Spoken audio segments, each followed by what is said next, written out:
Intégral Placement, l'émission 100% placement sur BFM Business. Si vous êtes actionnaire, vous allez bientôt recevoir votre dividende. On entre de plein pied dans la période des détachements. Alors, à quoi faut-il s'attendre et comment jouer cette période de dividende? On pose la question à l'un des meilleurs spécialistes, Thibaut François. Bonjour Thibaut. Oui, bonjour Mathieu.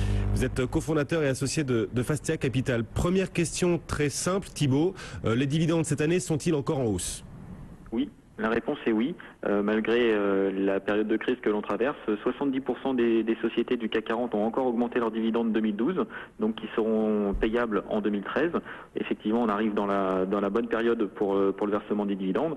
Et effectivement, avec cette hausse encore des dividendes, nous arrivons à pratiquement 4% de rendement sur l'indice CAC 40, ce qui fait que l'indice CAC 40 est l'un des, et même le plus rémunérateur des différents indices mondiaux, donc que ce soit comparé au DAX, par rapport au Dow Jones, etc.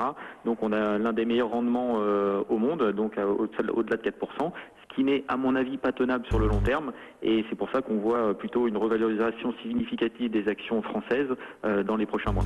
Et est-ce que les investisseurs doivent acheter des valeurs aujourd'hui, en ce moment, en cette mi-avril, juste parce qu'elles vont, et parce que ces groupes-là vont verser du dividende? Est-ce que ça peut être une bonne stratégie pour investir en bourse actuellement? Non, malheureusement, si le dividende était le seul critère à regarder pour acheter des actions, ce serait un peu trop facile.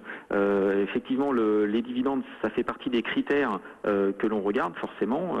Ça permet d'avoir on va dire un bon rendement sur le moyen long terme. Ce qu'il faut regarder avant tout, c'est surtout la politique de distribution de la société, savoir si elle est cohérente, si elle est régulière, si elle est pérenne.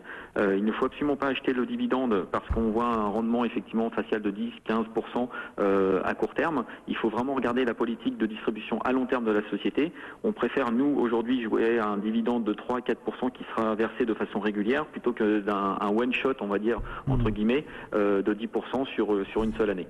Sur quel secteur ou sur quelle valeur, si on choisit quand même de s'intéresser à ces dividendes, on peut trouver ou on va trouver les meilleurs dividendes cette année?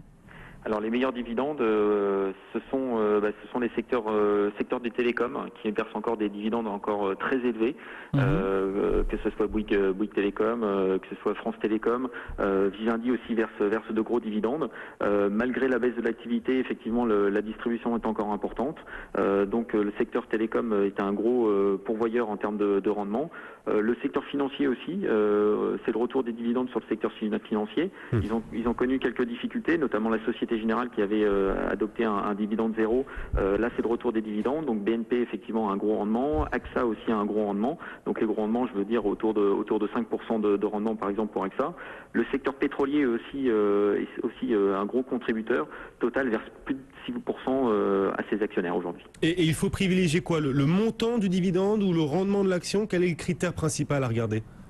Le rendement est plus intéressant à regarder. Ça nous permet de voir ça à l'instant T.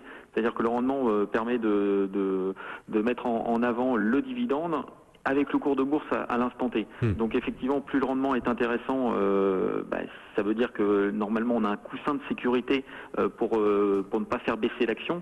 Malheureusement, c'est pas le seul critère, et je le répète une dernière fois, c'est vraiment ça fait partie d'un ensemble de critères pour faire son choix de valeur. Oui, vous nous disiez hausse des dividendes encore cette année malgré la crise. Cette hausse des dividendes, elle nous dit quoi de l'état de santé des entreprises d'après vous?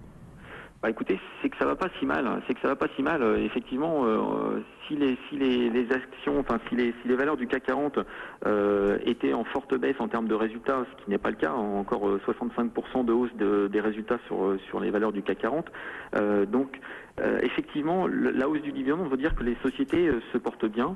Ça veut dire aussi que les sociétés veulent faire plaisir à leurs actionnaires, et il faudrait le mettre davantage en avant. Par exemple, en parlant d'indice CAC 40 dividendes réinvestis, chose qui n'est pas le cas aujourd'hui. Je prends l'exemple sur les 10 dernières années, l'indice CAC 40 a gagné 5%. Si on tient compte des dividendes, on est à plus de 50% de hausse du CAC 40, ce qui, d'un point de vue marketing, est quand même beaucoup plus intéressant à vendre. C'est clair. Merci beaucoup Thibaut François pour toutes ces précisions alors que s'ouvre la saison des dividendes. Le premier groupe du CAC qui versera surtout les dividendes, ce sera la semaine prochaine, ce sera LVMH, suivi de Vinci. Voilà les deux premiers du CAC 40 qui dégaineront donc la semaine prochaine. Thibaut François, depuis Fastia Capital, c'est vrai.